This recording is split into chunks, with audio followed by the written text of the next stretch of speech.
Welcome back to Filling in the History. I am the amateur historian, and today we are talking about Doctrine and Covenants sections 98 through 101.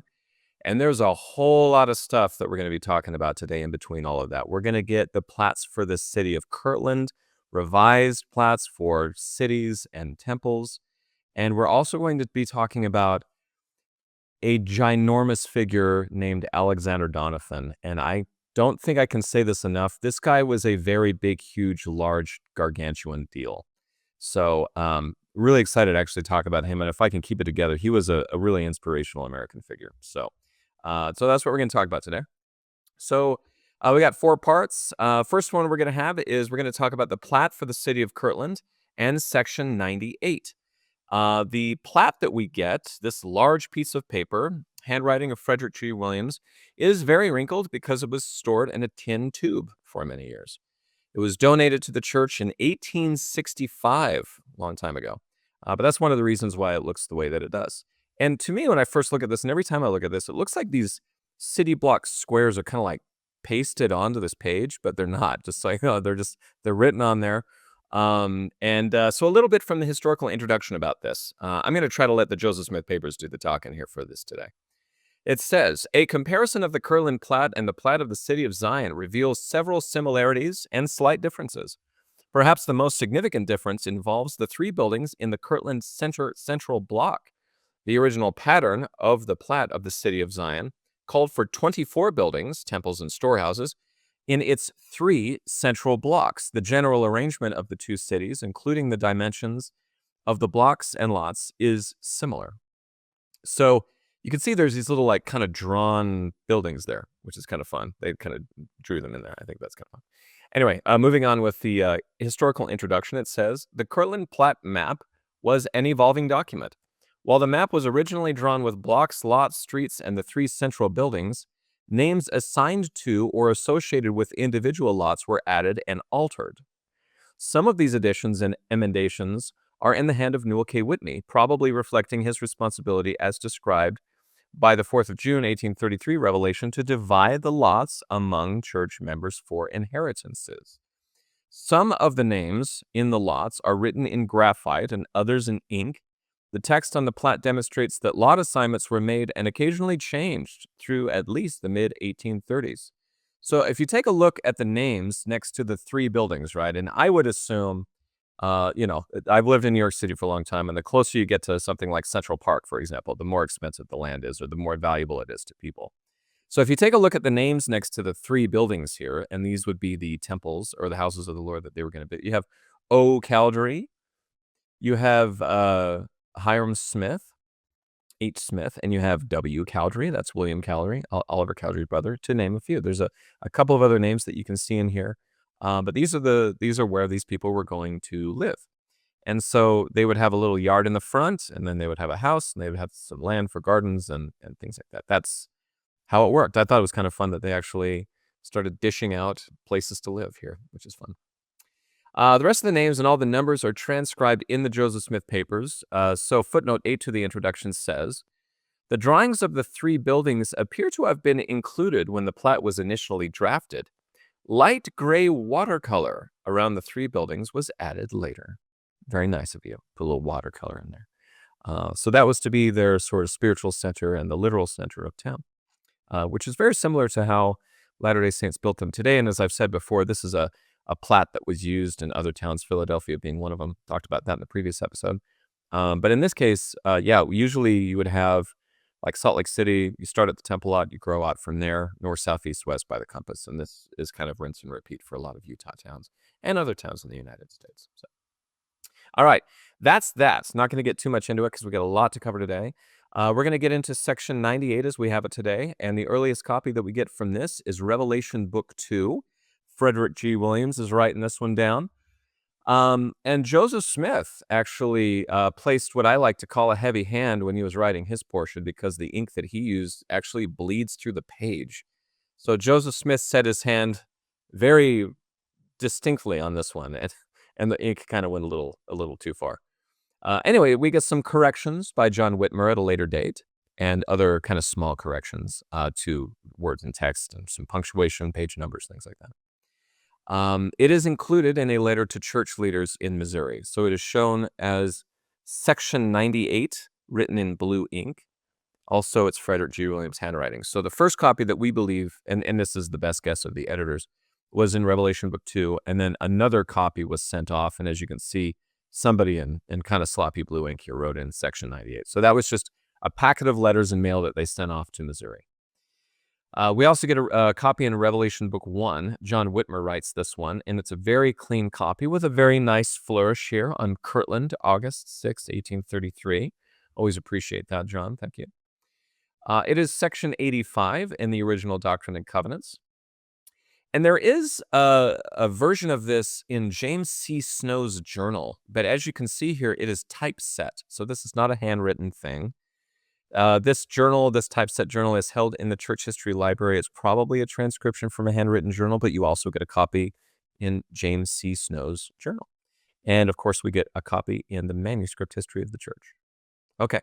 So that being said, the circumstances surrounding this, so like what's the introduction to this? The earliest copy just gives us Kirtland, 6th of August, 1833.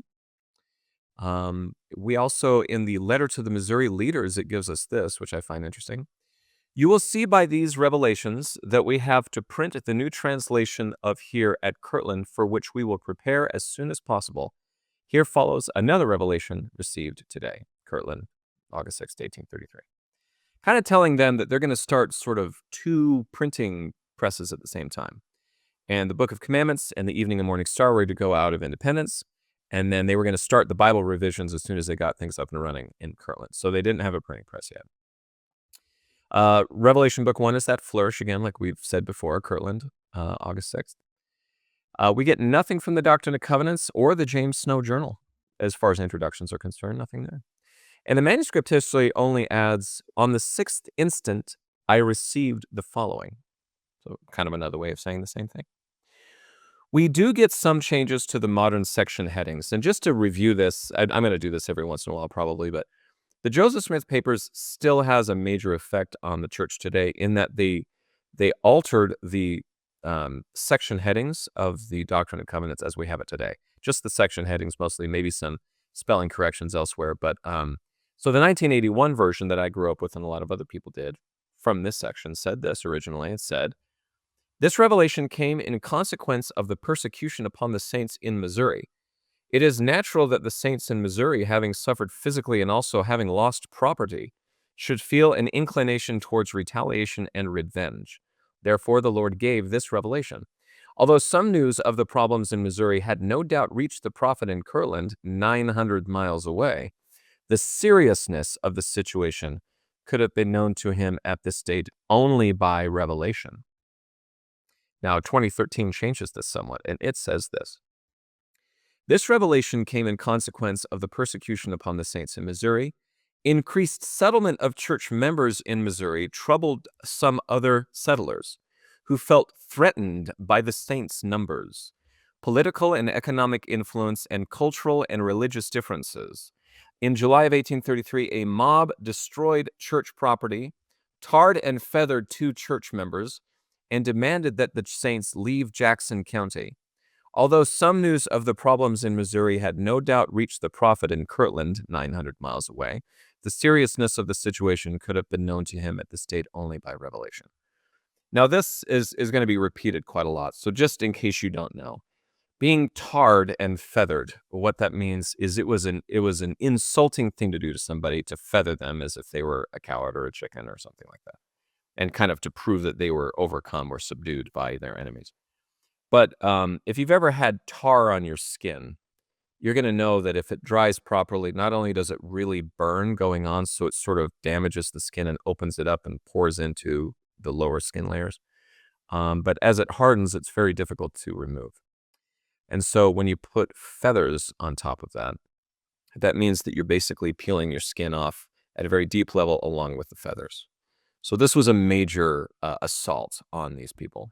And as I said before, even though this is going to be focused on early church history, I see filling in the history is also a shining a light on American history at this time too. This is something that happened not just to church leaders. So a lot of this kind of violence was indicative of other things that were going on at the time.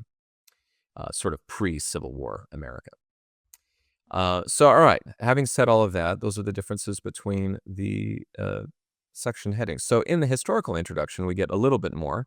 The revelation comes after the destruction of the press and the brutality towards the church leaders. So there's a little introduction, and it's not really known exactly what prompted this revelation. Like, why did, we now know what was going on at the time, but why really did Joseph send it at the time? So we're not exactly sure. There's not a whole lot, as you saw. There's not a whole lot of introductions there.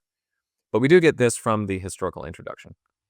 Joseph Smith recorded that after being cut off from the church, Hurlbut then sought the destruction of the saints in this place, and more particularly myself and family.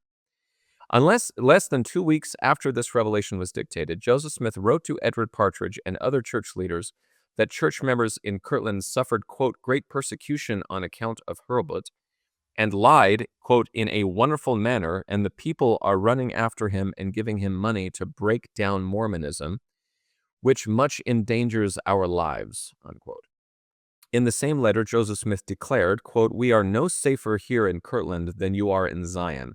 The cloud is gathering around us with great fury, and all Pharaoh's hosts, or in other words, all hell and the combined powers of earth, are marshaling their forces to overthrow us, unquote. Thus, this revelation may be related to aggression and escalating tension in one or both of the church centers. So you have, and again, his first name was Dr. Dr. Hurlbut was preaching and publishing Mormonism Unveiled, was mainly from the quote-unquote research that he did and provided. So they're getting a lot of that, and there's a lot of aggression coming from that. And then, of course, the violence that happened in Zion. So that could have been one of the motivations behind this. All right. Moving on to this, how do you respond to evil? Well, the historical introduction gives us a little more. It says, this revelation counseled church members to remain temperate in their reactions to violent confrontation. It advocated following the constitutional law and supporting civil authority, though it says nothing explicit about using the laws of the land to respond to the violence perpetuated by enemies of the church.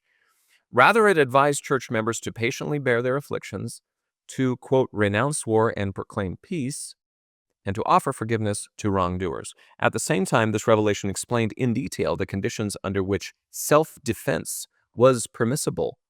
And that comes into what we call the law of retaliation, and where you are justified in doing that, which I think is, I think in almost any religion or in any cause, like at what point do you fight back, right? So this is a very important section for Latter-day Saints. So let's get into a little bit of content and footnotes here. Joseph Smith himself, his own hand from this, his heavy hand with a lot of ink, writes this. He says, concerning the laws of the land, it is my will that my people should observe to do all things whatsoever I command them, and that law of the land which is constitutional, supporting the principles of freedom in maintaining rights and privileges belonging to all mankind, is justifiable before me. Therefore, I, the Lord, justify you and your brethren of my church in befriending that law, which is the constitutional law of the land. And I will say this is a major topic that is shared for many, many years. In reading the Journal of Discourses, I will say that the love of the Constitution and the belief that the founders of the Constitution were inspired by God and they were good people is a major teaching of the church, especially as Utah fights for statehood, and, we get to Illinois and then we get kicked out of that, and just all the things that have been happening. We're very clear, at least the leaders of the church, were very clear to say, this is the evilness of men. This is not the Constitution at work. The Constitution's good. So anyway, footnote 8 for this says, several earlier revelations instructed church members to abide by the laws of the land. So that is the teaching that we get earlier in the Doctrine and Covenants that says you don't need to break the laws of the land if you're keeping the laws of God, right? And then, of course, there's the joke, then tell that to everybody speeding on the freeway. But we won't get into that because that's not history. That's just opinion. Anyway, further into the revelation, we get honest men and wise men should be sought for diligently, and good men and wise men you should observe to uphold. Otherwise, whatsoever is less than these cometh of evil. And I give unto you a commandment, that ye shall forsake all evil, and cleave unto all good, that ye shall live by every word that proceedeth forth out of the mouth of God. Footnote 11 for this says, later in August 1833, after receiving Oliver Cowdery's first-hand report of the trouble in Missouri, Joseph Smith emphasized the church's fundamental commitment to obey civil law. Quote, we think it would be wise, he wrote to church officers in Missouri, to try to get influence by offering to print a paper in favor of the government. As you know, we are all friends to the Constitution, yea, true friends to that country for which our fathers bled, unquote. I will say, too, if there's been an accusation in the church, which I think is maybe fair if you're looking at it from the outside, that we basically form a voting bloc, right? And I will say that every single election that I've ever, been a part of since I was 18 and eligible to vote, the church has always said, we don't support parties, you do what is right. And it is based on this scripture that honest and wise men or women should be sought for, and that we are accountable as voters to vote in good people. That has been the feeling from the beginning, literally from 1833 here. So if you're wondering how we vote, that's how we vote. So it could be Democrat, Republican, Independent, Libertarian, whatever. That's what we are advised to do in the scriptures. So it's very interesting. These concepts are very much held to this day. Further into the text, we get, I, the Lord, am not well pleased with many who are in the church at Kirtland, for they do not forsake their sins and their wicked ways, the pride of their hearts and their covetousness, and all their detestable things, and they observe the words of wisdom and eternal life which I have given unto them. Verily I say unto you, that I, the Lord, will chasten them verily, and will do so, and will do whatsoever I list, if they do not repent and observe all things whatsoever I have said unto you. Them. And again, I say unto you, if ye observe to do whatsoever I command you, I, the Lord, will turn all wrath and indignation from you, and the gates of hell shall not prevail against you.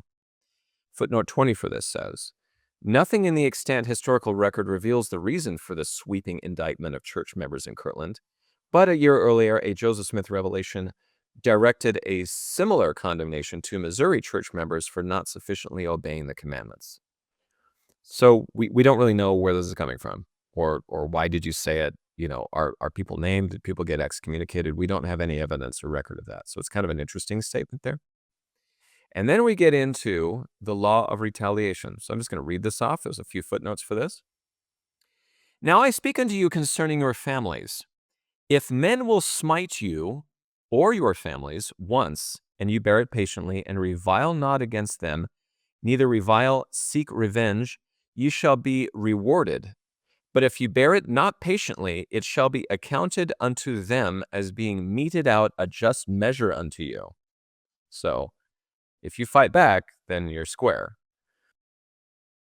And again, if your enemies shall smite you a second time, and you revile not against your enemies, and bear it patiently, your reward shall be 100-fold. And again, if he shall smite you a third time, and you bear it patiently, your reward shall be doubled unto you 4-fold. And these 3 testimonies shall stand against your enemy, if ye repent not, and shall not be blotted out. And now verily I say unto you, if that enemy shall escape my vengeance, that he be not brought into judgment before me, then ye shall see to it, that ye warn him in my name, that he come no more upon you, neither upon your families, even your children, nor your children's children, unto the 3rd and 4th generation. And then if he shall come upon you, or your children, or your children's children, unto the 3rd and 4th generation, nevertheless, thine enemy is in thine hands. And if thou will reward him according to his works, thou art justified. So the idea is if it's tit for tat, right, then, you're playing the game. That's kind of what he's saying. But if you bear it a second time, you're rewarded 100-fold. A third time, 4 times more than that. But after the 4th time, it seems, if you feel that you need to thump some heads, so to speak, apparently you're justified. So that's what we get here. Now, this revelation continues in sort of saying that this was the law that was given to Nephi, Joseph, Jacob, Isaac, Abraham. This is why those people did what they did in the scriptures, that if you read the Old Testament or the Book of Mormon, you might question what they were doing. But apparently they were following this law of retaliation, according to this revelation. Footnote 23 for this says, the revelation's focus on families may be related to incidents in Jackson County in the spring of 1832 and early summer of 1833 when hostile individuals attacked Mormon families by stoning and brickbatting their houses. That doesn't sound very nice. So I guess we've been throwing bricks through windows for many, many years. Footnote 27 for this says, at this point, the copy in the 6th of June or 6th of August, 1833 letter reads, I have delivered thine enemy into thine hands, and if thou wilt spare him, thou shalt be rewarded for thy righteousness, and thy children and thy children's children unto the 3rd and 4th generation. Frederick G. Williams copied the same text onto a slip of paper, which he pinned to the text in Revelation Book 2. And so here's that slip of paper, and as a bonus, look at that pin. The pin remains. So that is an original pin. I don't know that. That's probably a lie. It might just be somebody else's pin, but there's a pin. So, we're not lying to you about the pin. All right. Moving on, the text further states, behold, this is an ensample unto all people, saith the Lord your God, for justification before me. So now we get into the law of forgiveness, where if, they do bad stuff 3 times, you can forgive, and the 4th, and we get blah, blah, blah, and so forth and so on. We get this from the text. Bring these testimonies before the Lord, and they shall not be blotted out until he repents and rewards them the fourfold in all things wherewith he has trespassed against thee. And if he do this, thou shalt forgive him. So there's a caveat here that says if your enemy rewards back to you, I guess it's fourfold what he harmed you with, then you are supposed to forgive them. So this whole thing, this whole law of retaliation basically is based on this idea of forgiveness. For starters, not retaliating in return. And secondarily, if they make it right, you are to forgive them. So I think it's very interesting. There's the idea of mercy is not lost in all of this. And so the revelation ends this way. It says, with all thine heart, and if he will do not this, I, the Lord, will avenge thee of thine enemies, and 100-fold, and upon his children, and upon his children's children, of all them that hate me, and unto the 3rd and 4th generation. But if the children shall repent, or the children's children, and turn unto the Lord their God with all their heart, and with all their might, and strength, and restore fourfold for all their trespasses wherewith they have trespassed, or with their fathers have trespassed, or their fathers' fathers, then thine indignation shall be turned away, and vengeance shall no more come upon them, saith the Lord your God.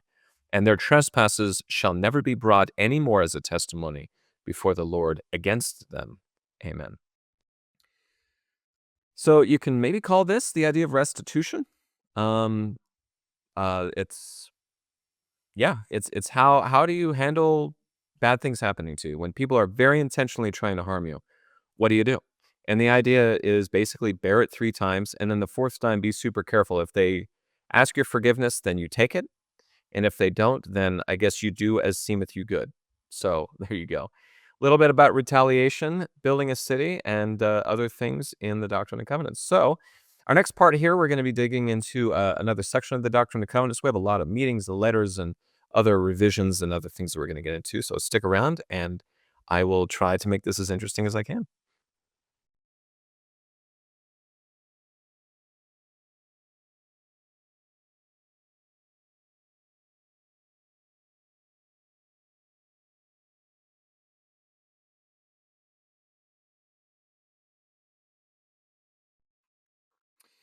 All right, we're going to light right into part 2, and we're going to do something kind of strange here because section 99, the next one on the list, so to speak, has actually been talked about way back in 1832. So we did a previous episode where I blew over this because I wanted to give it its time. Well, now it's its time. So this was mislabeled. Again, one of those kind of mislabeling things, which is why it's here instead of earlier. But I'm going to start with that, and then we'll move into kind of the chronology again. There's some letters and some revised plans, some cool stuff here. All right. So the earliest copy that we get here is by the hand of Frederick G. Williams, a very clean copy that we find in Revelation Book 2. So very clean. Thank you, Freddie. Really good handwriting. We also get a copy in Revelation Book 1, which is John Whitmer this time, also very, very clean. Section 78 is where it sits in the original Doctrine and Covenants. And get this, boys and girls, it is not found in the manuscript history of the church. Very, very strange. So I tried to double check this, but if you look in the original doctrine, well, not the original, I'm sorry. If you look in the 1981, I always compare those two just to show how the church has sort of modified things based on the knowledge that they got from this historical endeavor. They actually don't mention that Section 99 was in the history of the church. So even back in 1981, when they were making all of this, they kind of acknowledge in a way this is not coming out of the manuscript history. So very interesting. It's just not there.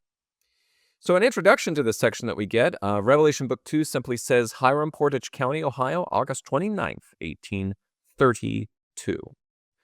Revelation Book 1 says, revelation given March 20th, 1832, Portage County, Ohio. So we've got a bit of a conflict here with when this happened.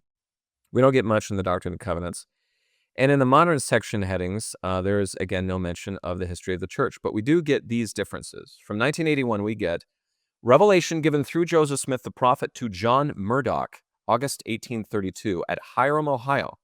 Although editions of the Doctrine and Covenants beginning in 1876 have listed this revelation as Kirtland, August 1833, earlier editions and other historical records certify to the proper information. So even back then, they did a little research, found out the dates were wrong. So 2013 says this. We get the same thing, and then at kind of the end, it says, for over a year, John Murdoch had been preaching the gospel while his children, motherless after the death of his wife, Julia Clapp, in April 1831, resided with other families in Ohio.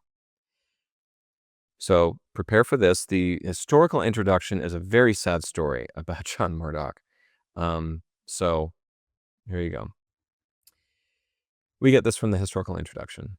In early 1831, Murdoch decided to devote himself, quote, full-time to the ministry, and moved his family in with another family so that he could do so. In June of 1831, a revelation instructed him to go to Missouri, quote, preaching the word by the way.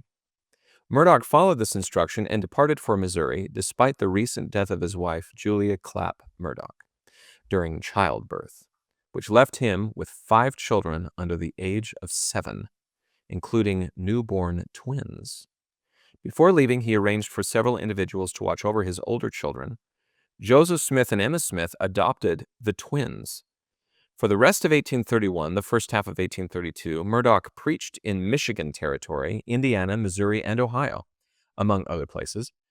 When he returned to Hiram, Ohio in June of 1832, suffering from the effects of a months-long bout with ague, he found that one of the twins had died in March.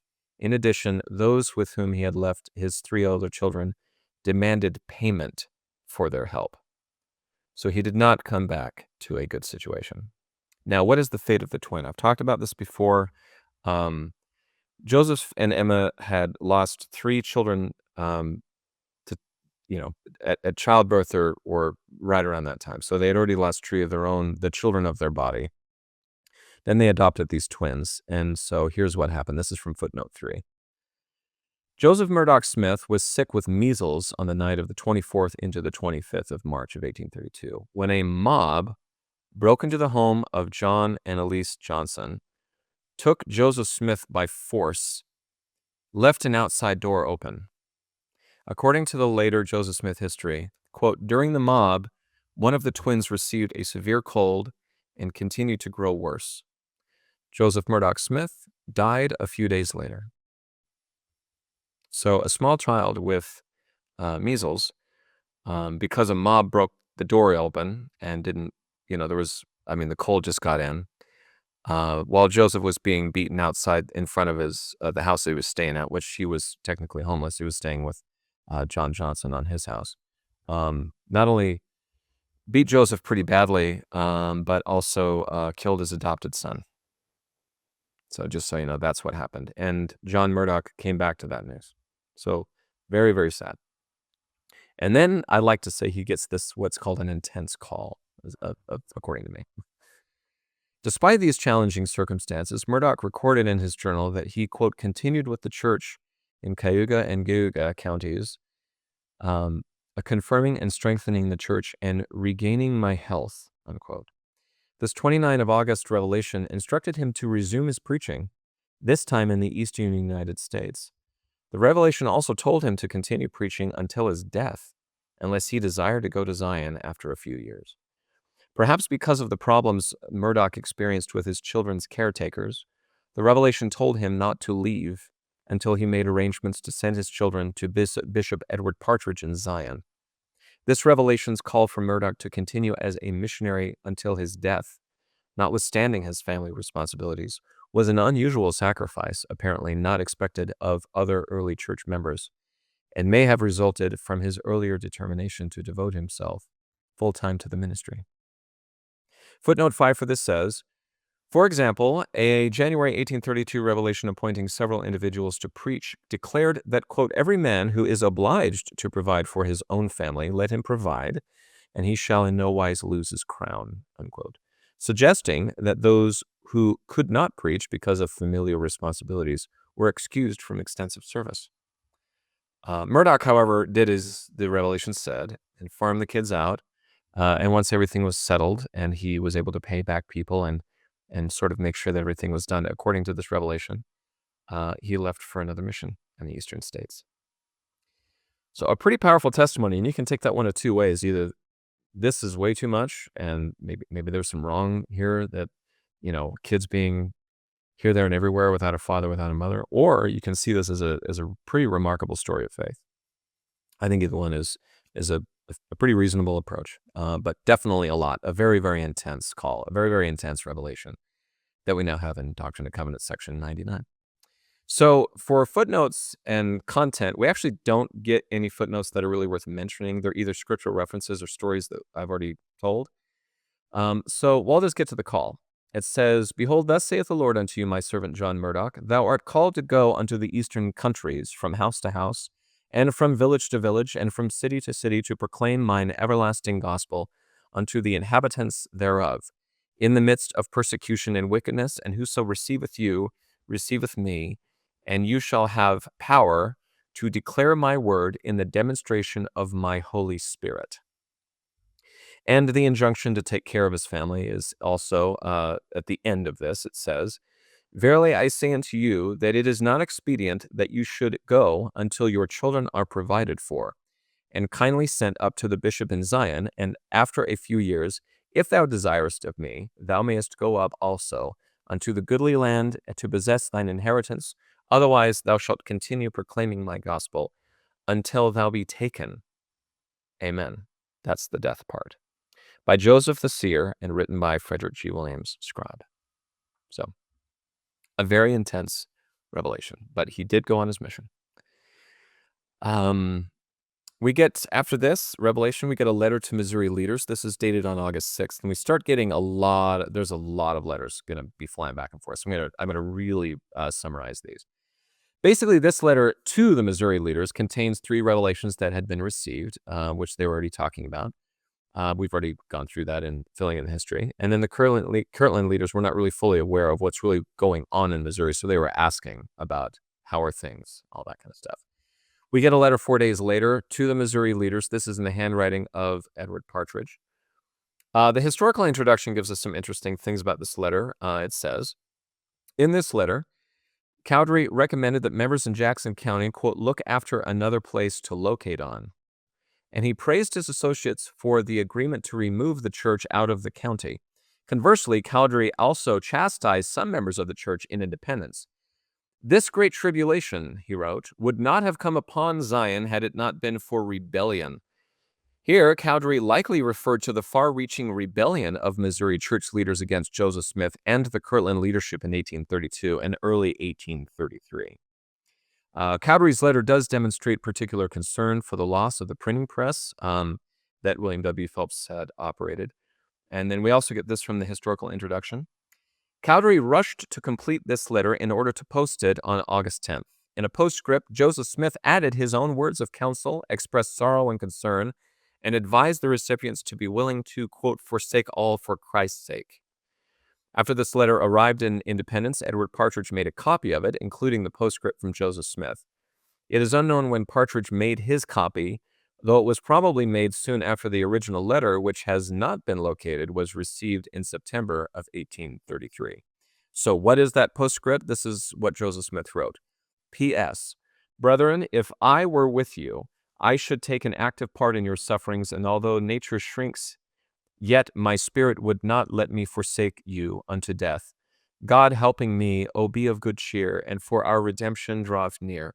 O God, save my brethren in Zion. O brethren, give up all to God, forsake all for Christ's sake. That's the end of the letter. After this, we get a revised plat for the city of Zion. They apparently have found a few flaws in the city plan or the plat that they sent off. And so now what we have in the middle here is just 2 center blocks with 24 houses of the Lord inside of those 2 blocks. And those blocks were also reduced in size. So they sort of made some measurement modifications here. But as you can see, very much the same, but a couple of things here and there and writing along the borders of it. We get a letter to Missouri leaders on the 18th of August. So again, about 8 days later. Lots of these come one after another, but this one contains 2 more revelations. And it also says that a temple needs to be built in Independence, and that they need to rebuild the printing office, and that Sidney Gilbert's store needs to remain. Now, again, they don't really know what's maybe going on back and forth. So in the midst of being, threatened to leave and all this kind of stuff, Joseph is sending them a plot and letters and saying, rebuild it, like, get back on it, which may or may not be the right thing to do there, but that's what the letter says. At the end of the historical introduction for this, we get some details of this. It says, shortly after writing this August 18 missive, Joseph Smith sent Orson Hyde and John Gould to Independence with the letter and other important documents, including the revised plan for the city of Zion. The 2 men left no later than the 4th of September and arrived in Independence during the latter part of that month. In the letter featured here, Joseph Smith directed church members in Missouri to make a show as if to prepare to leave and wait patiently until the Lord comes and restores unto us all things. He also offered hope in this letter by noting that church leaders in Kirtland would wait the command of God to do whatever he pleases, and if he shall say, go up to Zion and defend thy brethren, by the sword we fly. In late October of 1833, church leaders in Jackson County declared publicly that, quote, as we as a people should defend our lands and houses, unquote. On the 21st of October, quote, the mob, or at least some of the leaders, began to move. Violence soon began again, and by mid-November, most church members had fled north from Jackson County into Clay County. Now, an interesting thing here is that Joseph Smith's like, just pretend like you're leaving, but it's going to be okay. But they wound up moving anyway. So they moved to Clay County. And Clay County is going to be a center place and a very influential portion of all of this, as you will shortly see. But yeah, so that's how we get to Clay County. After this, we get a revised plan for the house of the Lord. So not only did we get a revised plan for, the city plat, but also the temple itself, which is good to know. So we do get one page here for, there's a few pages here, and one of those pages is for the interior of the building. But as you can see here, we also get some exterior views and a lot of written instructions. This is the handwriting of Oliver Cowdery and Frederick G. Williams. We currently hold this in the Church History Library. And it provides more detail about the interior space as well as needed detail of the exterior of the building. So that's another one that you get. Kind of fun to watch. This one is not pasted to some Egyptian papyrus, which makes it easier to read, by the way. After this, we get a letter to Vienna Jaques, if you remember her. Again, very influential. We're going to talk about her a lot. So the historical introduction, kind of the end of the historical introduction, kind of says it all for me. It says this. Jaques wrote to Joseph Smith sometime after her arrival in Independence, but her letter, which included, quote, a history of her journey and her safe arrival, has not been located. Joseph Smith stated that both Jaques' earlier letter and his own spiritual promptings led him to write the letter featured here. In the letter, Joseph Smith expressed his gratitude for her safe arrival in Independence, reflected on the contemporary plight and future destiny of Zion, shared news of church growth and temple construction in Kirtland, and reports of missionary success in the East. Provided instructions for Bishop Edward Partridge and gave comments about or intended for mutual acquaintances. This document is the earliest surviving letter that Joseph Smith addressed specifically to a woman other than his own wife, Emma Hale Smith. The letter was postmarked on September 11th, and though no extant record mentions its reception, it would have likely arrived in Jackson County in early October, just weeks before the violence there resumed. So there you go. A lot of details about what was in that letter, but for the sake of time, we won't be reading it. We do get a meeting on September 11th, 1833. Offered a few resolutions. We get, number one, that a printing press will be established in Kirtland under Frederick G. Williams & Co., which is now where we get the original Doctrine and Covenants was published from. So I'll just show you this really quickly. I have here in my hand the replica of the original Doctrine and Covenants, and if I open up to, I believe, the very first page, you will see Kirtland, Ohio, Frederick G. Williams & Co. So this minutes of meetings established the printing press that created this book, which is kind of fun. Number two is that the press needs to publish a paper called The Messenger and Advocate, which we will start be hearing from now. And number three, that the Evening and Morning Star, which was being published out of Independence, will now be published out of Kirtland since the printing press was not quite working. It was attacked by a mob and destroyed.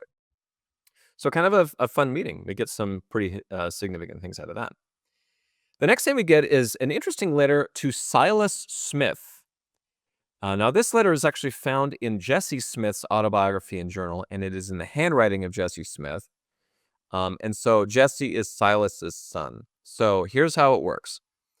Silas Smith has a nephew by the name of Joseph Smith Jr., who becomes this supposed prophet and publishes the Book of Mormon and all these revelations, right? He's still a Presbyterian, and he has a son by the name of Jesse. And so Jesse is the reason why we have all of this stuff that we're reading today. This journal, by the way, is in the Church History Library. This is Joseph Smith's uncle. And he was aware of all this stuff, but he was still a Presbyterian. And so the historical introduction gives a very interesting story here. It says, Joseph Smith's objective in this 26 September letter was to persuade his uncle that it was both scripturally sound and reasonable that God would speak to prophets in modern times, as he did in biblical times. Most Christians of the era believed that the canon of Scripture was closed and found the idea of additional canonical revelation to be repugnant, even blasphemous. This letter is a prime example of the Mormon argument for modern and continuing revelation. In the letter, Joseph Smith heavily referenced books of both the Old and New Testaments to demonstrate that each age needs to hear the voice of God anew. The ideas expressed in this letter appeared again in the second installment of a serialized letter written by, quote, the elders of the church in Kirtland and published in the Evening and Morning Star in early 1834. Further into this, we get Joseph Smith closed this letter by expressing his hope that Silas would eventually join the Church of Christ. Jesse Smith, Silas' son, recorded that his father received this letter from Joseph Smith and that Silas, quote, was baptized in the summer of 1835 by Hiram Smith, and in the spring of 1836 emigrated to Kirtland, Ohio, with family members, including his aged mother, Mary Duty Smith. So one of his nephews writes him a letter, and the other nephew winds up baptizing him into the church. We get this from the final words of this letter. Then this is, again, originally in the hand of Joseph Smith, but now we get it in this journal. It says, or must I not rather obtain for myself by my own faith and diligence in keeping the commandments of the Lord an assurance of salvation for myself? And have I not an equal privilege with the ancient saints? And will not the Lord hear my prayers and listen to my cries as soon as he ever did to theirs, if I come to him in the manner they did? Or is he a respecter of persons? So I must close this subject for want of time, and I may with propriety say, at the beginning, we would be glad to see you in Kirtland. We would be glad to see you embrace the new covenant and be one with us. We sometimes think you are now one with us in heart. I remain yours affectionately, Joseph Smith, Jr. So a letter reaching out to his own family that wound up being successful. And now this journal is held in the archives of the church. All right, the next two things that we get a proposal for Zion City Center from Edward Partridge. So after all the violence that had happened in Zion, in Independence, Missouri, what would be Zion, there was still this promise that Zion would be redeemed, and so Edward kept working on making modifications for the space, the dimensions, and clarifying a few instructions. So that's what this is. So an act of faith, for sure. Then after that, we get a letter to Newell K. Whitney, which is written in Joseph Smith's own hand. I'll just read it to you. It says, Brother Newell K. Whitney, Brother Whitney, I write this because I forgot to tell you of some things that you ought to know. Dr. P. Hurlburt is commencing an unjust suit against Brother Hiram to get the property of this farm which belongs to the firm. Brother Hiram, or not father, has not got any property here, but one cow apiece, which I have a bill for all the rest made over me more than 1 year ago for books, and that they owed me, and it will involve me in or the firm if they will let him take this property, which you may rest assured belongs to us. A word to the wise is sufficient. Joseph Smith, Jr. Again, not the best speller, so I apologize. But basically, he's trying to sue Hiram Smith over property that Hiram doesn't even really own. He just has a cow. Anyway, he's just trying to make a fuss over there. So the good doctor, after he had some inappropriate relations with some females and got busted for it, is not very happy about it and kind of retaliating against these brothers. So there you go. That is our second part to this. Next to where we're going to get is a very interesting warrant, a very interesting tactic used apparently in early American history to try to drive people they didn't want out of their town. This was done to more than just Latter-day Saints. And we also get into our 100th section of the Doctrine and Covenants, and we are not even done with 1833 yet, so stick around.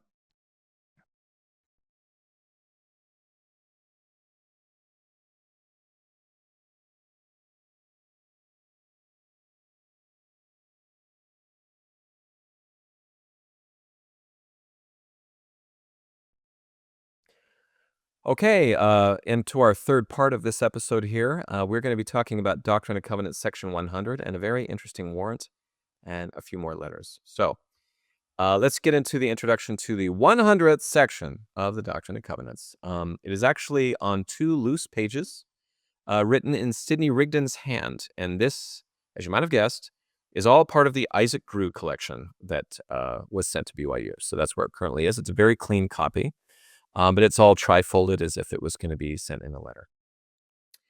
There's also a copy that we get from Revelation Book 2, which is actually in the handwriting of Oliver Cowdery. A little different here. There's an interesting correction by swapping Joseph and Sidney's names. For some reason, that was important to them. So those names have been swapped, as you can see here. Otherwise, it's a very clean copy. We do not get a copy of this in Revelation Book 1. Section 101 is there, but not this one. So for some reason it didn't make it into Revelation Book 1. I thought for a moment there, I was like, oh man, are we already done with one of these? But not so. We are still going to continue on. There's another one there for sure. It is section 94 in the original Doctrine and Covenants, and we get a copy of this in the manuscript history. So let's do some introductions here. So the Newell K. Whitney papers that we have says, Perrysburg,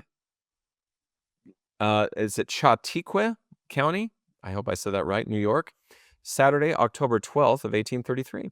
We get the same thing in Revelation Book 2. And the Doctrine and Covenants says this. It says, revelation given in Perrysburg, New York, to Joseph Smith, Jr. and Sidney Rigdon, October of 1833. And the manuscript history is kind of short here, but it says, on the 11th, we left Westfield and continued our journey, stayed that night with a man named Nash, an infidel. Okay.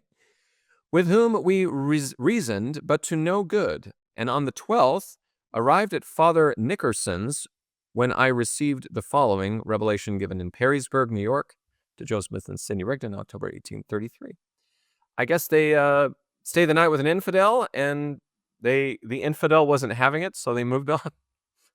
Not a very nice thing to say about somebody, but I guess that's what they do. There are no changes to the modern section headings, and so our historical introduction will fill in the rest of this history. It says, before I get into that, the church was having some major missionary success in the areas around sort of Lake Erie, Lake Ontario, as well as Western New York State. So really having a great time. Branches are being formed, many people being baptized at once. And there's ordinations being had, and they sort of set up the church there. And Joseph is a part of this missionary cohort that goes up there, which is really fun. So we get some of the story here from the historical introduction. On the 12th of October, 1833, a week after their departure, the party reached the Nickerson home in Perrysburg. Upon arriving, Joseph Smith wrote in his diary, quote, "I feel very well in my mind. The Lord is with us, but have much anxiety about my family," unquote. The revelation featured here, recorded the same day, assured both Joseph Smith and Rigdon that their families were well and would remain so.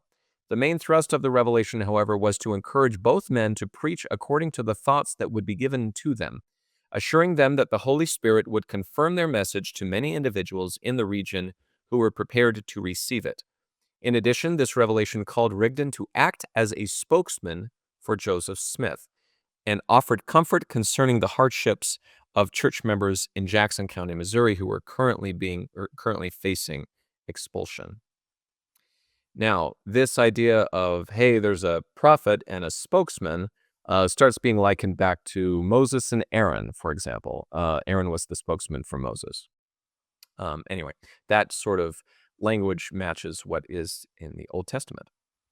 All right, so Joseph Smith and Cowdery continued their work, started doing some strong branch work in Mount Pleasant, ordained some elders to watch over the church, and then they got back to Kirtland around the end of 1833. So while everything was going on in the summer of 1833, and this is the nasty stuff, all that, Joseph at the same time feels that he has to go on a mission. And so a lot of things going in a lot of different directions here. All right, so let's get into a little of the content and footnotes of this. The text reads this. The text states this: "Therefore, verily I say unto you, lift up your voices unto this people. Speak the thoughts that I shall put into your hearts, and ye shall not be confounded before men.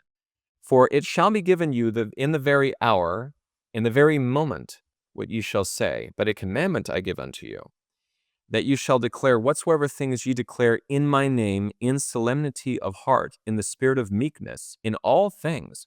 And I give unto you this promise, that inasmuch as ye do this, the Holy Ghost shall be shed forth in bearing record unto all things whatsoever ye shall say." This is a big missionary scripture. Just be sincere, and the Lord will put those thoughts into your mind and heart. Footnote 5 for this says, according to Joseph Smith, the day after he dictated this revelation, quote, "the Lord gave his spirit in marvelous manner." John P. Green, who attended the 13th of October meeting, stated that Sidney Rigdon, quote, "preached in the demonstration of the Spirit." 2 weeks later, at the conclusion of his and Rigdon's mission in Canada, Joseph Smith wrote that during one of their meetings, quote, "the Spirit was given in great power to some, and the rest had great peace." So apparently it came true. Further into the revelation we get, "It is expedient in me that you, Sidney, should be spokesman unto this people. Yea, verily I will ordain you unto this calling, even to be a spokesman unto my servant Joseph, and I will give unto him power to be mighty in testimony, and I will give unto thee power to be mighty in expounding all scriptures, that thou mayest be a spokesman unto him, and he shall be a revelator unto thee, that thou mayest know the certainty of all things pertaining to the things of my kingdom on the earth." Footnote 6 for this says, Rigdon later stated that he had been consecrated a spokesman to Joseph Smith. The day after this revelation was dictated, Joseph Smith noted each of their ministerial roles. Quote, "Brother Sidney preached, and I bear record to the people." Shortly after their return from Canada, Joseph Smith wrote that Sidney Rigdon was, quote, "a man of great power of words, and could gain the friendship of his hearers very quick." So if I'm reading this correctly, basically Sidney Rigdon would get up and preach about all this stuff, even though Joseph is the president and the prophet of the church. Anyway, Rigdon was the one going nuts. And then Joseph would say, "I testify to what he said." So apparently that's how powerful of a speaker Rigdon really was. All right. Further into the text, we get, "And now I give unto you a word concerning Zion. Zion shall be redeemed, although she is chastened for a little season. Thy brethren, my servants, Orson Hyde and John Gould, are in my hands, and inasmuch as they keep my commandments, they shall be saved." Footnote 9 for this says, "Responding to the news of violence perpetuated against church members in Jackson County, Missouri, Joseph Smith sent Orson Hyde and John Gould with letters, other documents, and information to the Church of Christ leadership in Jackson County in late 1833. Hyde and Gould arrived in Jackson County in the latter half of September and assisted beleaguered church members in their efforts to obtain protection against violence. Hyde and Gould returned to Kirtland shortly after attacks against church members again erupted in early November. They arrived on the 25th November 1833 with, quote, "the melancholy intelligence of the riot in Zion, with the inhabitants in persecuting the brethren." So, kind of a nasty moment there. All right, so that's it with our 100th section of the Doctrine and Covenants. The next thing we're getting into is kind of a fun little piece of American history and an unfortunate use of it. So this is actually a warrant from the 21st of October, 1833. And in this warrant, we get the handwriting of what's probably Oliver Crary's handwriting.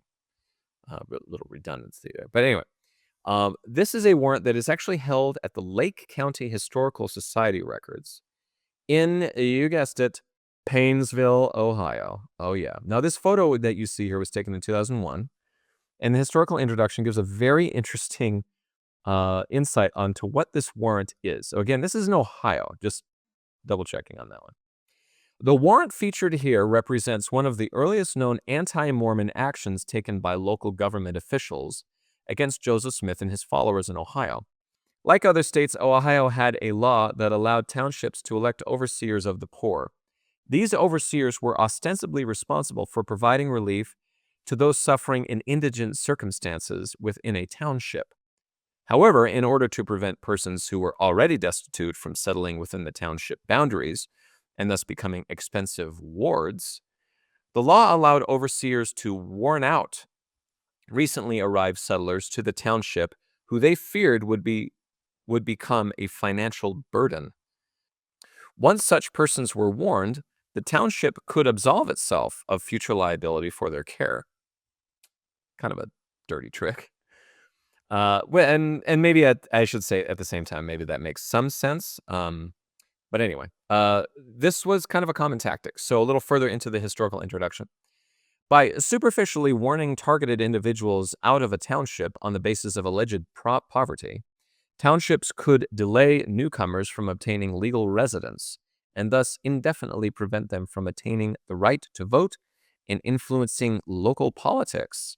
For example, in 1832 in Hudson, Ohio, about 35 miles south of Kirtland, a newspaper reported that someone had been warned out because of his political and social beliefs. The article lamented that one man had been warned out of town because he belonged to the Temperance Society.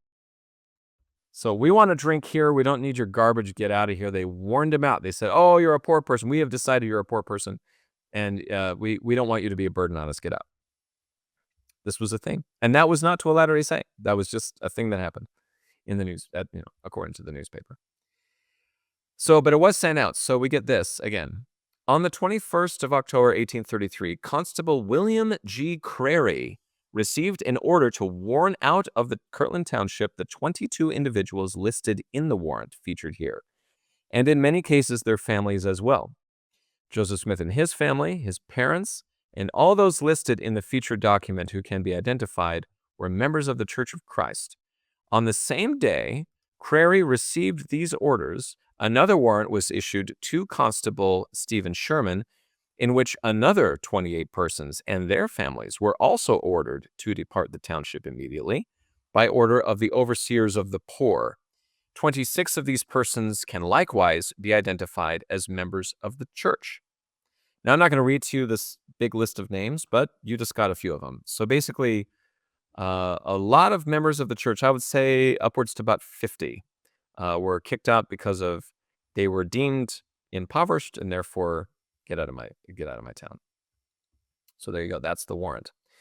We get a letter here written on the 30th of October, printed in the Evening and Morning Star, as you can see.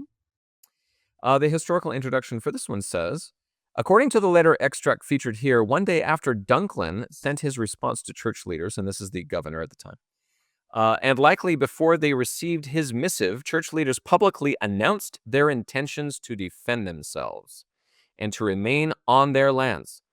An Ohio newspaper reported later that members of the church, quote, declined taking up their line of march as they had stipulated, and instead thereof had erected a temporary bulwark and supplied themselves with firelocks for the purpose of nullifying, in accordance with the legal advisement of their prophet, the treaty they had entered into. Unquote. So basically, they got some ammo and they build up some bulwarks and they're going to go to town and they're going to fight back. After announcing that they would remain on their lands, church leaders took the advice of both Joseph Smith and Governor Dunklin and hired legal counsel. Now, the reason why I'm getting into this letter is because this is where Alexander Doniphan shows up and becomes a very, very key player in early church history. Now, if you don't know who Alexander Doniphan is, he is a incredibly big deal. This guy is a really big deal.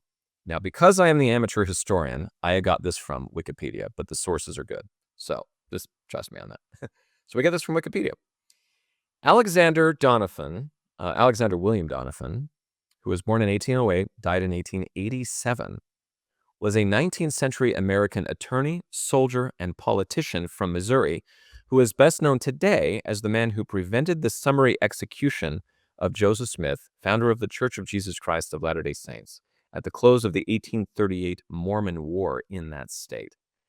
He also achieved renown as a leader of American troops during the Mexican-American War, as the author of a legal code that still forms the basis of New Mexico's Bill of Rights.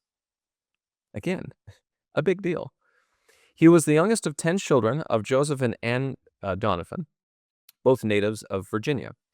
Joseph had been a friend of Daniel Boone, and both of Alexander's grandfathers had fought in the American Revolution. Pretty nice background. As a brigadier general in the Missouri militia, Doniphan was ordered into the field with other forces to operate against the Mormons, even though he had worked diligently to avoid the conflict and believed that the Mormons were largely acting in self-defense. After the surrender of Far West, General Samuel Lucas took custody of Joseph Smith and other Mormon leaders and instituted a drumhead court-martial, or a kangaroo court, which declared Smith and the others guilty of treason and ordered Doniphan to execute them.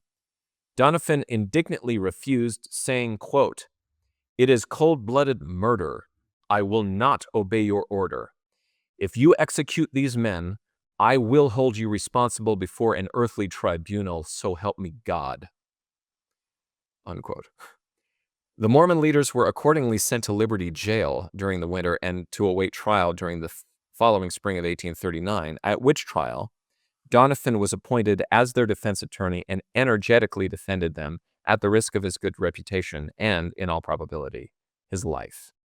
Ultimately, the church leaders were permitted to escape from custody, and they subsequently made their way to the new Mormon settlement in Hancock County, Illinois, that's Nauvoo, where Joseph Smith was killed in 1844.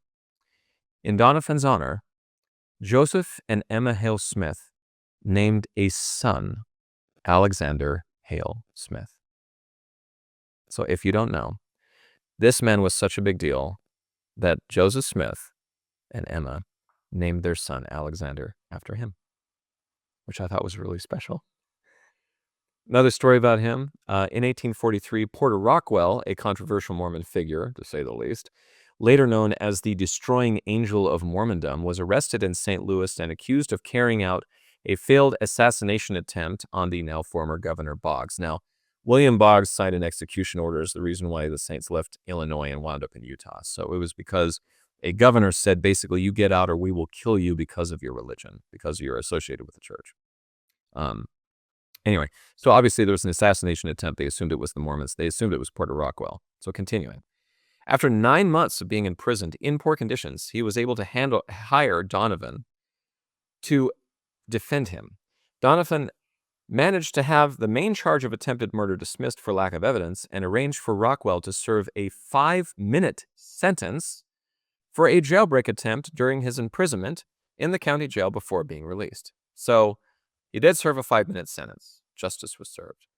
Now, I don't know if this is true. It's probably not, but it's a super fun story. So Porter Rockwell, again, he was accused of this, and the story goes, and it could be made up. There's a lot of stuff about Porter Rockwell that's made up. And he was like this gruff, Wild West guy. He was a lawman. He was all sorts of stuff. And apparently, like, Alexander does his thing, and they go through it. The prosecution comes up, and they're going through this, and they're going through that, and where were you, and all this kind of stuff. And the story goes, the fun story goes, apparently Porter Rockwell stopped him and said, "Listen, if that was me and I was that close, he would be dead." And everybody was like, "Yeah, okay." And they let him go. 5 minutes in jail, and he's out. So that's the story. Don't know how true it is, but it'd be fun if it was. Kind of a fun story. All right. My favorite thing from this, and whoever wrote this, I thank you very much. 40 years after the events of 1838, an aged Donovan visited Salt Lake City, Utah territory, which had become the nucleus for the largest body of Mormons following the death of Joseph Smith. He received a hero's welcome and was feted and thanked by the Latter-day Saints for his role in saving the life of their prophet. So that's Alexander Donovan. That's not all, folks. He was a big deal, like I said. Sadly, I will say he had 2 sons, both of whom died before they were 18 years old. So he had his fair share of trial. Donovan County in Kansas is named after Alexander Donovan. He was inducted into the Hall of Famous Missourians in 2008. Jefferson City, Missouri has a bronze bust of him on display in the Capitol Rotunda. Donovan Drive in El Paso, Texas, if you've ever been there, is named after him. And there was a Camp Donovan as an army buildup for World War I in Oklahoma. So this guy is a very big deal. He's got counties named after him. Part of the New Mexico Bill of Rights was written based on what he did, and he was such a big deal that Joseph Smith named one of his kids after him. I mean, this is a big deal guy. There's as I was researching, I was like, this can't be the right guy because there's statues to him and all this kind of stuff. But no, Alexander Donovan, remember that name. Big, big deal. Big, huge guy. And I would say, who knows, but he seemed like a very noble American soul. So that's what I would just add to that. We get a tirade of letters after this. We get a letter from W.W. Phelps. He's describing conditions in Missouri. We get another one right after that from W.W. Phelps a week later. The people are scattered. He's pleading for victuals and clothes, right? Just give us some food, and we're basically going to die. We need help. We get another one from Edward Partridge. It's an original draft. It's in Edward's hand. It probably was never sent. But the people are scattered. Their property is damaged or destroyed. There's lots of frustration that no elected official or anybody in government is going to do anything about this. And so he's upset. That's Edward Partridge's letter.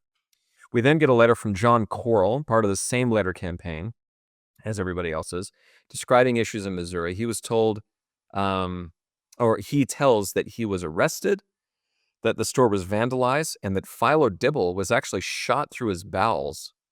And the mob tried to attack John Corll and Sidney Gilbert, but they somehow survived it. So that's that letter. We get another one from Moses Dickerson. It's actually a letter to Moses Nickerson, which is up in Canada. So we're going to switch here for a second. This is not part of the same group of letters. And there's a report of successes on their mission. So this is the Prophet Joseph Smith sort of telling this branch that they just left, positive experiences, baptizing members, ordaining them into offices of the church. So a little bit of positivity going north instead of south to Missouri. I should say west to Missouri. We then get a letter to leaders in Geneseo, New York, on the 23rd of November. We're going to get a little bit of drama here. So the original letter was written by Oliver Cowdery, and things got real up in upstate. So I'll give you this from the historical introduction of the Joseph Smith papers.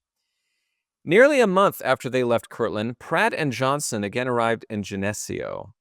On the 29th of December, 1833, Pratt attended a meeting with John Murdoch, who was still preaching in the area. Pratt recorded in his journal, quote, "Brother Landon did not ask us to preach, but preached himself. However, Brother John did say a few words to the congregation after Brother Landon had got through. After meeting, we went to visit Brother Landon and found that he still rejected the vision." So this is section 76. "And said that it was of the devil. In the evening, Brother Murdoch preached upon the priesthood. Murdoch confirmed that Landon continued to speak against Joseph Smith's vision. Pratt, Johnson, and Murdoch scheduled a conference of elders for the 31st of December to discuss Landon's attitudes and actions. At the conference, Johnson served as the moderator and Pratt as the clerk. Landon, however, refused to attend, an act that was interpreted as treating the visiting church representatives, quote, "with contempt and ridicule," unquote. After examining Landon's case, the elders at the conference unanimously gave their voices against him, and he was cut off from the church the same day. And we demanded his license, but he refused to give it up. Johnson reported to the Evening and Morning Star that Landon had been silenced by the voice of said conference for promulgating unscriptural principles and refusing to give proper satisfaction for his conduct. The Star further reported that when Landon refused to give up his elder's license, he was excommunicated, quote, "according to the rules and regulations of the church," unquote. So not a pleasant experience. And by the way, yes, this is the same John Murdoch who just left his family again to preach in the eastern states. So this was a combined effort. This is part of the work that he did on this mission that he was called to do in section 99. Further into this, we get Landon influenced others in the congregation, and over the next month, over 24 other people in Geneseo were also cut off from the church. The congregation, however, continued to function under the leadership of John Murdoch. In March of 1834, Joseph Smith and others traveled to Geneseo while recruiting men for the Camp of Israel expedition. During their visit, Joseph Smith attempted to reclaim Ezra Landon and show him his wrong, but his effort was all in vain. Joseph Smith, however, was successful in recruiting men from the Geneseo area for the Camp of Israel expedition. So John Murdoch went off and did some good there, tried to maybe clean up some things, but also kind of took care of this congregation after there was a bit of a rift, to say the least.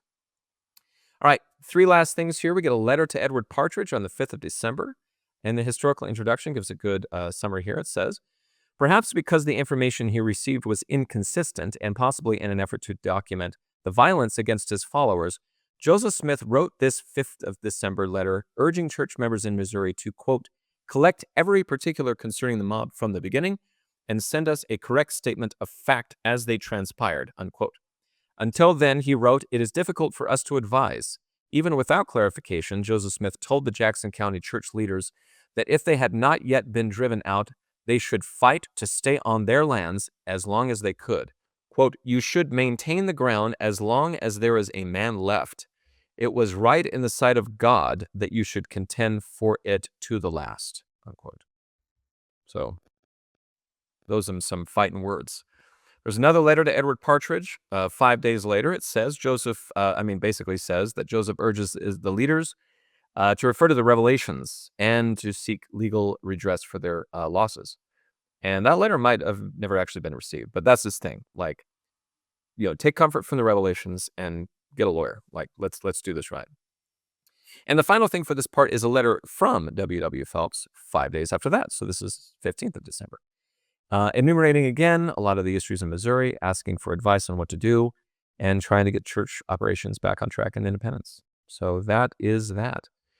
So yeah, as we get into our last part, what I'm going to do is just kind of finish up 1833. And as you see, we get 101 revelations in this short period of time. And so pretty much from this point forward, you're going to see sort of a downtick in the amount of revelations that we get and a big uptick in a lot of the other documents. And so I'll be summarizing more things into one as opposed to what I'm doing now. But hopefully this has been enjoyable. And we're going to light into part 4 in a moment in the last things we get out of 1833.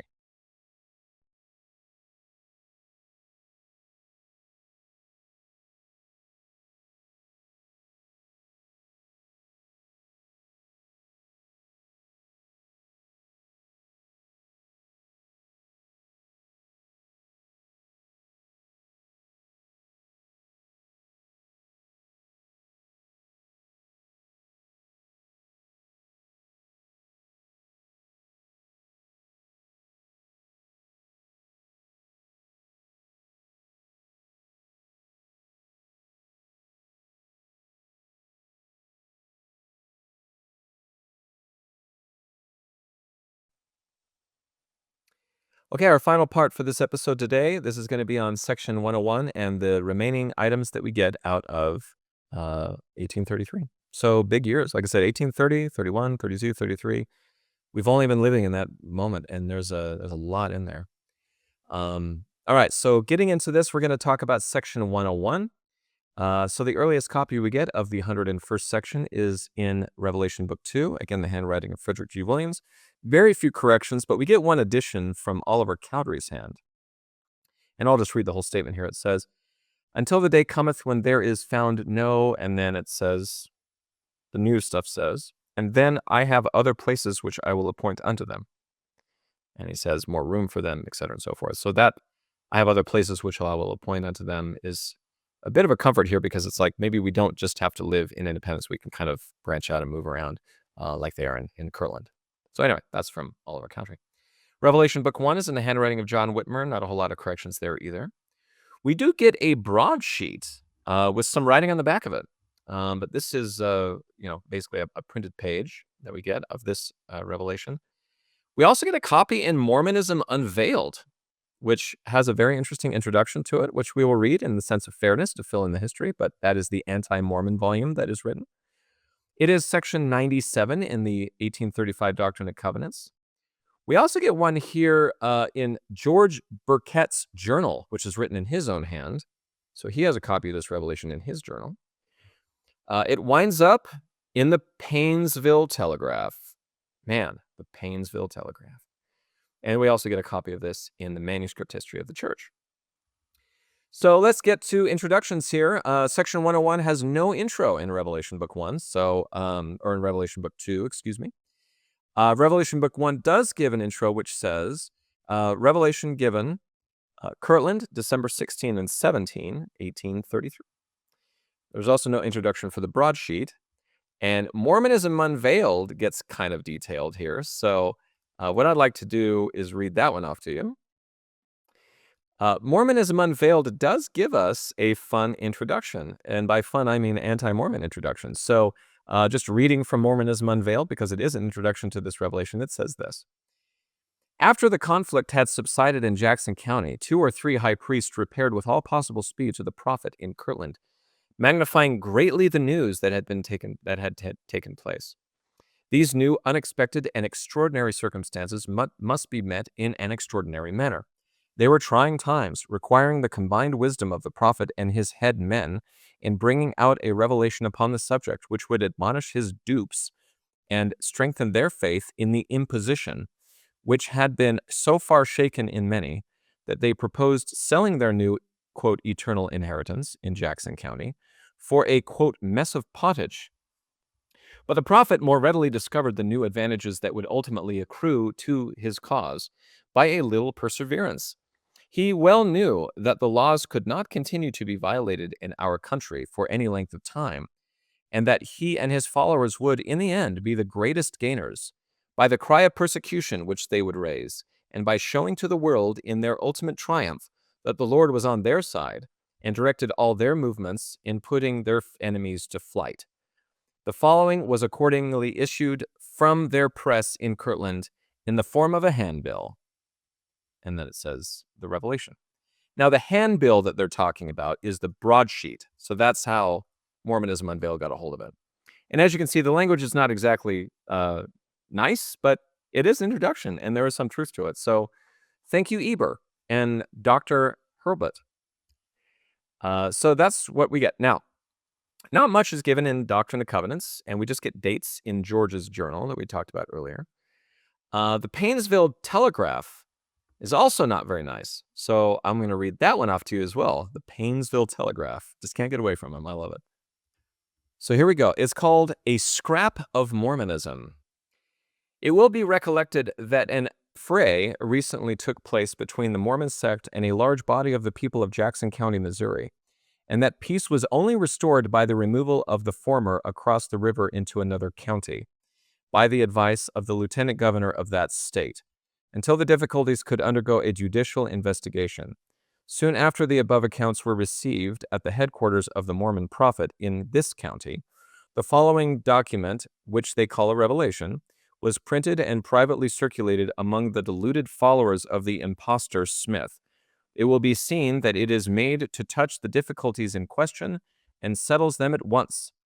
The latter part of it may be better understood when it is known that some of the people who fled from Jackson County sold or attempted to sell their lands, that the Sidney G. spoken of as A.S. Gilbert, a merchant among them who actually sold out his store and goods. The deity is represented to be speaking throughout. We think the cloven foot is so visible in this document that some of the deluded will discover it. Cloven-footed. Didn't really discover that when I was reading it, but to each their own. So there you go. That's the Painesville Telegraph. Again, not the most positive way to start the Revelation, but there you go. We do get from the manuscript history some letters that were copied into here, and then we simply get, I received the following revelation given December 16, 1833. So that's all you get. So I have to say that the Latter-day Saint introductions pale in comparison to the anti-Mormon introductions, in terms of word count, at least. All right, so we get some wording changes between the modern section headings for this. In 1981, it says the saints were established in Van Buren County, and the people had lost household furniture, etc. Whereas in 2013, they added some things to it. It says the saints go to Van Buren, Lafayette, and Ray counties, and then they lost household furniture and so forth and so on. So just kind of an explanation of where they went is the difference. From the historical introduction, we get this. On the 16th through to the 17th of December of 1833, Joseph Smith dictated a revelation that addressed the November 1833 expulsion of church members from Jackson County, Missouri, and explained the steps they should take to regain their lands. So there you go. You may recall that they've been attacked, the press is destroyed, the leaders have been beaten up, and so further into the historical introduction, we get this. Joseph Smith counseled Missouri church members not sell 1 foot of land in Jackson County, stating that God would speedily deliver Zion. Therefore, church leaders in Missouri petitioned Governor Daniel Dunklin for protection while they pursued litigation against their assailants. After hearing of the Mormons' efforts to seek protection and prosecute their attackers, other residents believed that the church members were not planning to leave as expected. Non-Mormon settlers organized themselves and attacked the homes of members of the Church of Christ in late October and early November of 1833. A group of Mormons confronted their assailants on the 4th of November, killing 2 of them. But a militia consisting of many who were antagonistic to the members of the Church of Christ confiscated the Mormons' weapons within a few days. Most church members were driven from Jackson County. So apparently there was a fight back, and 2 of those people lost their lives. So we get a plead for help from Edward Partridge here. It says, understanding that Joseph Smith had counseled church leaders to retain their lands in Jackson County, Partridge declared that he did not want to sell, quote, if we were to be driven about for years, I can see no use in keeping our possessions here, unquote. Facing these circumstances, Partridge requested, quote, wisdom and light from Joseph Smith on many subjects. So he's like, if we're just going to be running around, I don't know why we're keeping these lands, But there's not a lot of insight into why this was happening. So Joseph Smith also urged Partridge to use every lawful means in your power to seek redress for your grievances of your enemies and prosecute them to the extent of the law.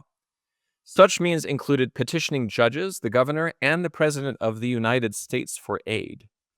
5 days later, Joseph Smith informed Missouri church leaders that the Lord was keeping hid from him the larger issues of how Zion would be redeemed, when such redemption would occur, and why God has suffered so great calamity to come upon Zion. The voice of the Lord would only say to him, quote, be still and know that I am God. Footnote 9 for this says, after the violence in Jackson County in July of 1833, Joseph Smith stated that such tribulations were not a surprise to him, and that he could, quote, tell all the whys and wherefores of the calamities. But the actual expulsion of church members from Jackson County was a different issue, as the expulsion jeopardized the establishment of the city of Zion and the gathering of the saints in Missouri. So there are sort of 2 things here. There was an acknowledgement that, maybe you're getting beat up because you didn't, maybe keep the commandments like you should have, but being kicked out entirely is another issue. So I think it's interesting that that distinction is made. More from the historical introduction. This revelation featured here provided the direction that Joseph Smith and other church leaders sought. The revelation gave clear reasons for the ejection of Missouri church members from Jackson County, stating that they were expelled because of their transgressions. Yet the revelation also provided hope that the Lord would be merciful to the Missouri church members and that Zion would not be moved out of her place. It reiterated that church members were not to sell their lands in Jackson County and that they were to seek redress through the judicial system, the governor of Missouri, and the president of the United States. Through a parable of a nobleman in his vineyard, the revelation indicated how members of the church were to reclaim their lands by gathering up, quote, the strength of mine house, which are mine warriors, my young men, and they that are of middle age, and sending them to Zion to redeem it. In addition, branches of the church outside of Missouri were to continue to raise money for land purchases and to gather to the area, thereby strengthening the church's membership in Zion. And what I love is that they also kind of did this over breakfast. So some details here again from the historical intro. Details behind the immediate circumstances of the revelation are scant. According to a later account from Ira Ames, a church member living in Kirtland at the time, the revelation came to Joseph Smith and Oliver Cowdery over the course of one night. Ames explained that he and Martin Harris went to Joseph Smith's house in Kirtland early one December morning and, quote, found Joseph and Oliver Cowdery at breakfast. Cowdery greeted the two by saying, "Good morning, brethren. We have just received news from heaven." That news was the revelation featured here, the manuscript copy of which was lying on the table.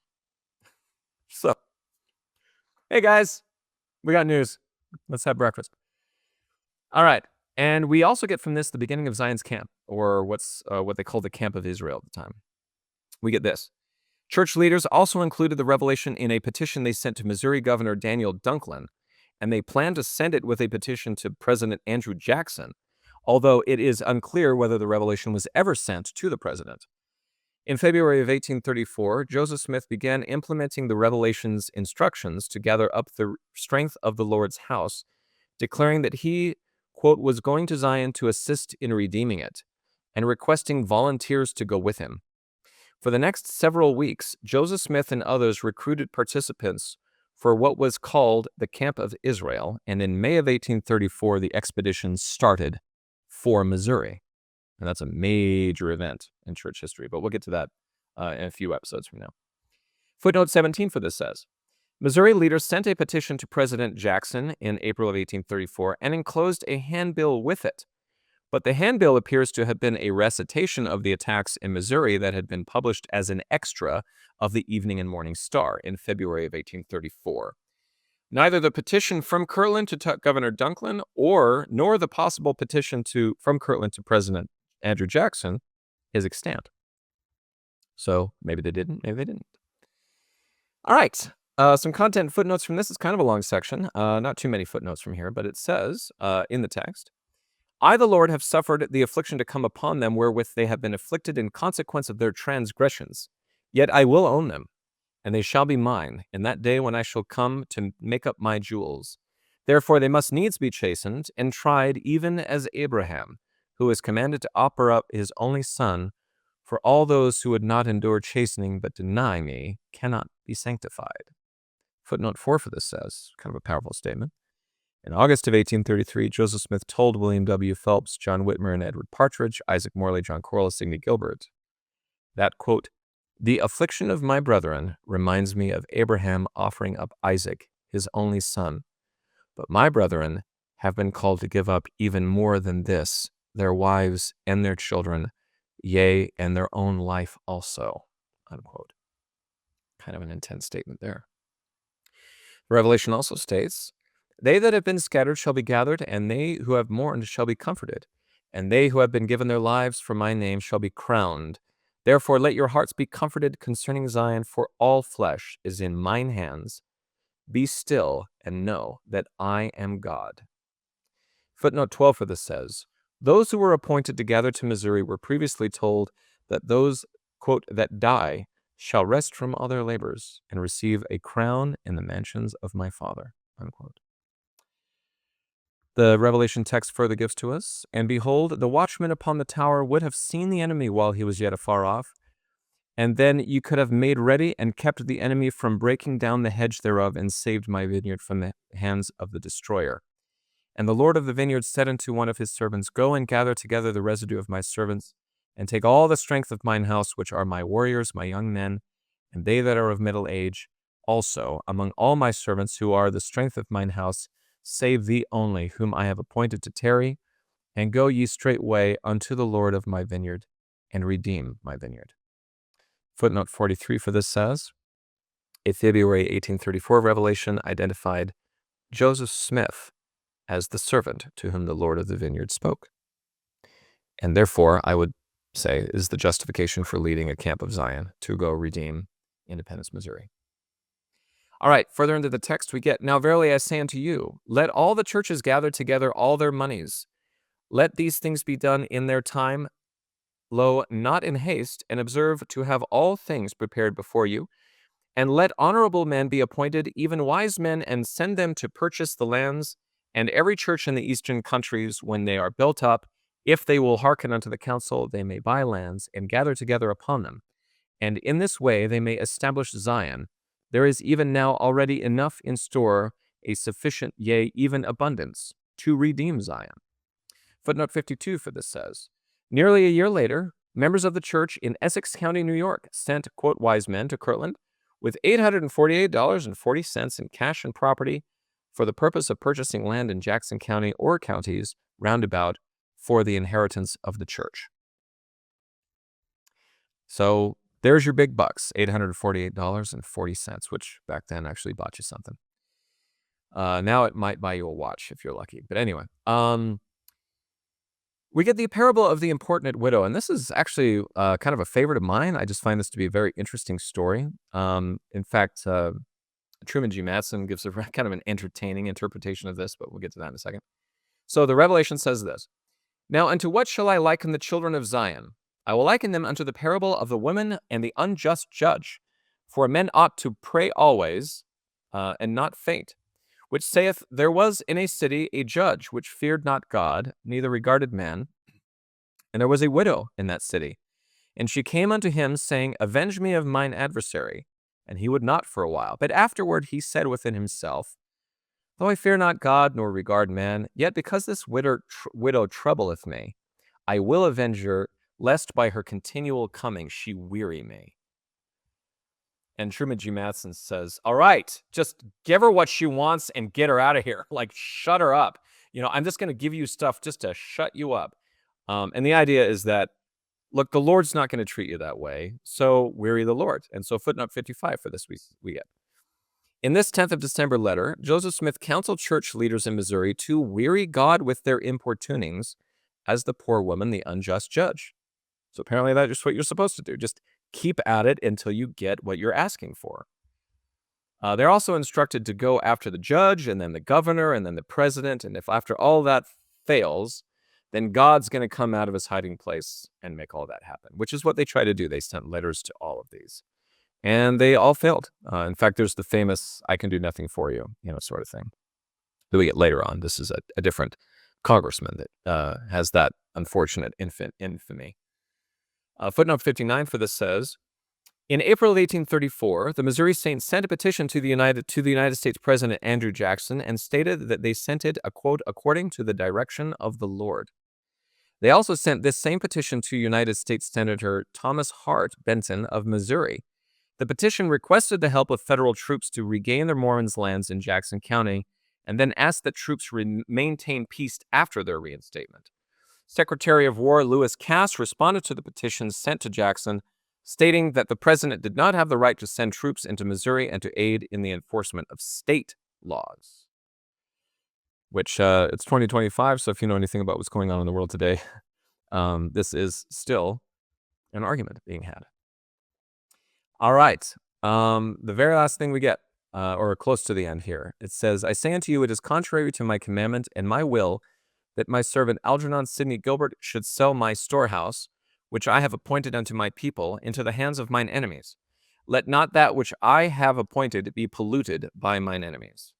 Footnote 65 for this says, a July 1831 revelation instructed Sidney Gilbert to establish a store in Missouri. He did so in 1832. First, in an addition to the former log courthouse in Independence, and then after November of 1832, in a building on the northwest corner of the intersection between Lexington and Liberty Streets in Independence. On the 1st of November, 1833, Jackson County assailants broke into the store and scattered its goods in the street. They also tore down a part of Gilbert's residence. So that's that revelation. Let's finish up 1833, shall we? So we get a letter to the church that is said, quote, not after December 18th of 1833. So, whatever that means. Historical introduction says this. The letter was sent from the elders in Kirtland, including Joseph Smith. Publishing an open letter to the church's newspaper appears to have been a common way for church leaders in both Kirtland and Missouri to convey instructions to the entire Church of Christ. The letter featured here offered advice on preaching, advising missionaries to be tactful and patient, and reiterating their duty to, quote, bring about the glorious millennium by warning the world to repent and come to Christ. This letter also briefly discussed a variety of other topics, including the need to ordain qualified men to the priesthood and persecution. The letter's mention of the sore trial of the church may have referred to the recent violence against church members in Missouri. So where does this lead to? Well, we get this historical introduction. 2 months after publishing this letter, Kirtland leaders published another letter entitled, The Elders of the Church in Kirtland to Their Brethren Abroad, which ran serially through 2 additional issues of the Star before the leadership laid the newspaper aside and left in the spring of 1834 with the Camp of Israel to aid church members in Missouri. So they put aside printing and all of it and said, we're on our way. We're going to go to Missouri. The last thing that we get is on the 26th of December. This is the minutes of a meeting, and it's pretty short, and it's, again, got some drama here. The text reads this. This day at evening, a bishop's court was called to take into consideration the case of Brother Ezekiel Ryder, an elder of the church, who had said many hard things against Brother Whitney, the bishop of the church. He said that Brother Whitney was not fit for a bishop, and that he treated the brethren who came into the store with disrespect that was overbearing, and fain would walk on the necks of the brethren, etc. Brother Story was also in a similar transgression. They were both rebuked sharply by Brother Sidney Rigdon and Brother Joseph, who told them that this church must feel the wrath of God except they repent of their sins, cast away their murmurings and complainings one of another, etc., etc. Brother Ryder and Brother Story confessed their wrongs, and all forgave one another, and closed by praying to the Lord for his blessing to rest upon us. Kirtland, December 26, 1833, Orson Hyde, clerk. And there you have it. 1833 is now over. We've had a lot of persecutions. We've had a lot of nasty stuff, but we also get introduced to Alexander Donovan, who's a very great man. And hopefully what I've shown you is kind of the ambition of the early church members of building cities, building temples, building community buildings, and really constructing a plat of a city that made a lot of sense for them. If you don't know the end of this, these things don't really end well per se, but it's good to see how all of it kind of came together. So I hope you've enjoyed this episode of Filling in the History. We will see you next week. And until then, once again, I will say your life is worth remembering. So keep a journal. You never know if somebody's going to podcast about you one day. Have a good week.